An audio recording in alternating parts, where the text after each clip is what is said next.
Welcome to this explainer. Okay, we're jumping right in today because international diplomacy is literally transforming right in front of us.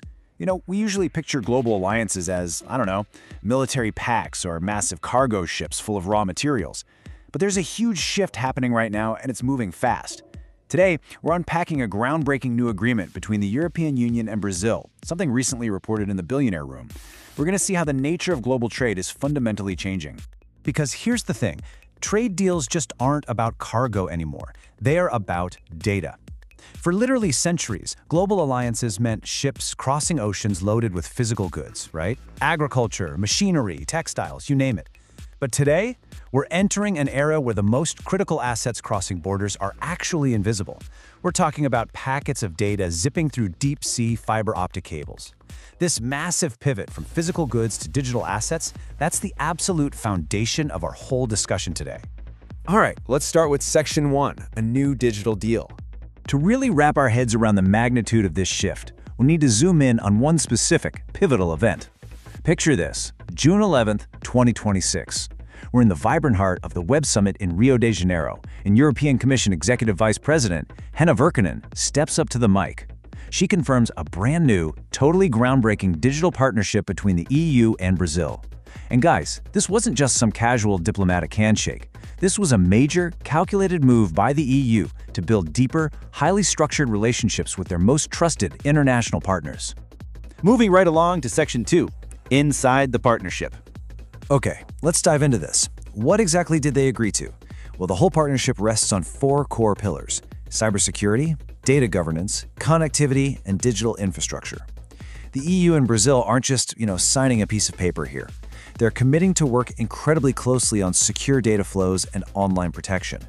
They are effectively writing a shared, highly secure rulebook for the digital economy. They want to make sure their tech ecosystems aren't just lightning fast, but truly resilient and trusted by the businesses operating within them. And this really hits the nail on the head regarding how huge this is for Brazil. By inking this agreement, Brazil essentially just got VIP access to a very exclusive digital club. They're now on a remarkably short, heavyweight list of nations with formal digital cooperation frameworks with the European Union. You want to know who else is on that list? Just Canada, Japan, South Korea, and Singapore. That's it. Brazil is stepping firmly onto the global stage as a recognized major digital player. That brings us to Section 3, the win-win scenario. Now, in the world of international diplomacy, nations are always acting out of strategic self-interest, right? So, why this deal? Well, it balances the diplomatic ledger perfectly. Let's look at Brazil first. For them, this unlocks incredible access to advanced digital standards, elite tech partnerships, and some seriously crucial investment opportunities. It just supercharges their tech sector.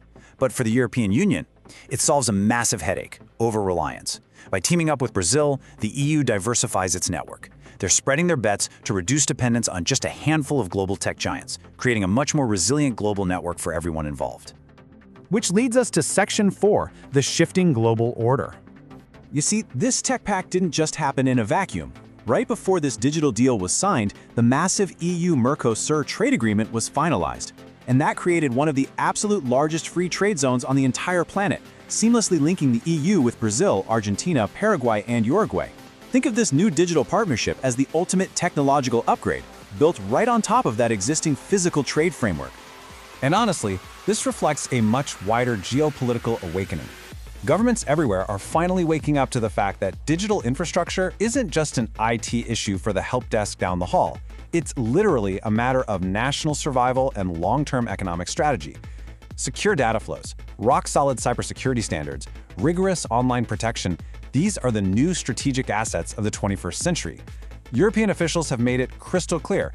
They only want to do business with countries that prioritize open markets, secure tech, and rules-based international cooperation.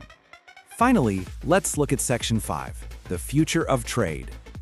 So, what does this macro shift actually mean for you, for the businesses and the investors watching? Well, while the diplomats and government officials are busy signing the paperwork, commerce gets the actual opportunity. By linking targeted digital cooperation with this massive trade integration, both sides are effectively taking a sledgehammer to cross-border barriers. It's suddenly going to be immensely easier, way safer, and far more profitable to move data, services, and large-scale tech investments back and forth between Europe and South America.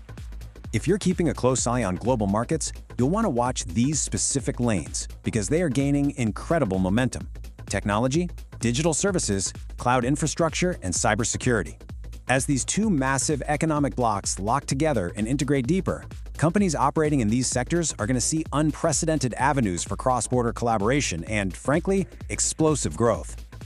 Ultimately, the EU and Brazil have just drawn up a brand new blueprint for what international economic diplomacy actually looks like today. It's no longer just about haggling over tariffs on agricultural or mining shipments. We're talking about artificial intelligence, data governance, and secure cloud networks.